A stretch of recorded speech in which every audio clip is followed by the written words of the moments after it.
Sir ఇప్పుడు మనం మామూలుగా చూసుకుంటే ఇప్పుడు భూసేకరణ సమయంలో భూమి ఏదైతే ప్రభుత్వం కోరినప్పుడు అట్లాంటి సమయంలో మనం కొన్ని అభ్యంతరాలు చెప్పాలనుకుంటాం.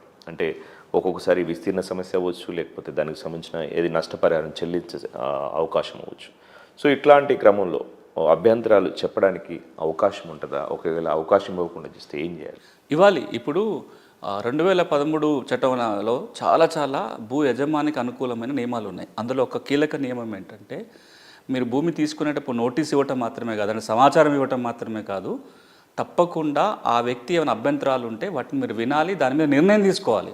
చాలా చోట్ల ఇప్పుడు నా దాంట్లోకి వెళ్ళి ఒక రోడ్డు వేస్తున్నారు, దానివల్ల నా భూమి 2 ముక్కలు అవుతుంది, అటు కొంచెం ఇటు కొంచెం పోతుంది, నా వల్ల నష్టం జరుగుతుంది, లేదా ఈ రోడ్డు ఇక్కడ నుంచి కాకుండా ఇంకొక చోటు నుంచి వేసే అవకాశం ఉంది, రకరకాల అభ్యంతరం చెప్పొచ్చు. లేదా ఆ భూమి రికార్డు నా పేరు లేదు కానీ నేనే యజమానిని, కాంపెన్సేషన్ ఇంకెవరకు పోయేలాగా ఉంది.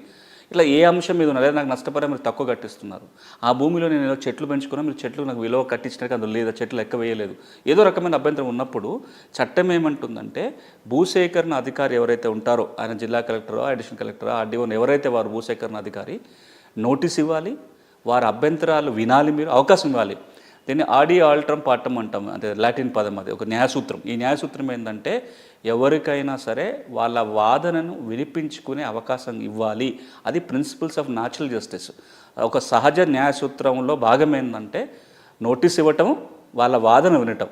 భూసేకరణలో కూడా మీరు నోటీస్ ఇవ్వాలి, వాళ్ళు చెప్పే వాదన వినాలి. వినటం అంటే ఊరికి వాడు చెప్పిండు విన్నాడు వెళ్ళిపోయింది కాదు, వారి వాదనల మీద మీరు నిర్ణయం తీసుకోవాలి. ఇప్పుడు ఆయన చెప్పిన దాని మీద ఇది ఎందుకు మీరు ఒప్పుకోవట్లేరు, ఇది ఎందుకు ఒప్పుకుంటున్నారు అనే దాంట్లో కూడా మీరు ఆర్డర్లో రాయాలి. ఇది చేయకపోతే వాళ్ళకి అవకాశం ఇచ్చినట్టుగా భావించడానికి లేదు. ఒకవేళ కనుక మీరు వాళ్ళకి వాదనలు వినిపించుకునే అవకాశం ఇవ్వకపోయినా, ఆ వాదనల మీద మీరు సహేతుకమైన నిర్ణయం తీసుకోకపోయినా, అలాంటి సందర్భాలలో కూడా గౌరవ హైకోర్టు కానీ సుప్రీంకోర్టు కానీ జోక్యం చేసుకొని భూసేకరణ రద్దు చేయడానికో ఇంకో రకమైన ఆదేశాలు ఇవ్వడానికి అవకాశం ఉంటుంది.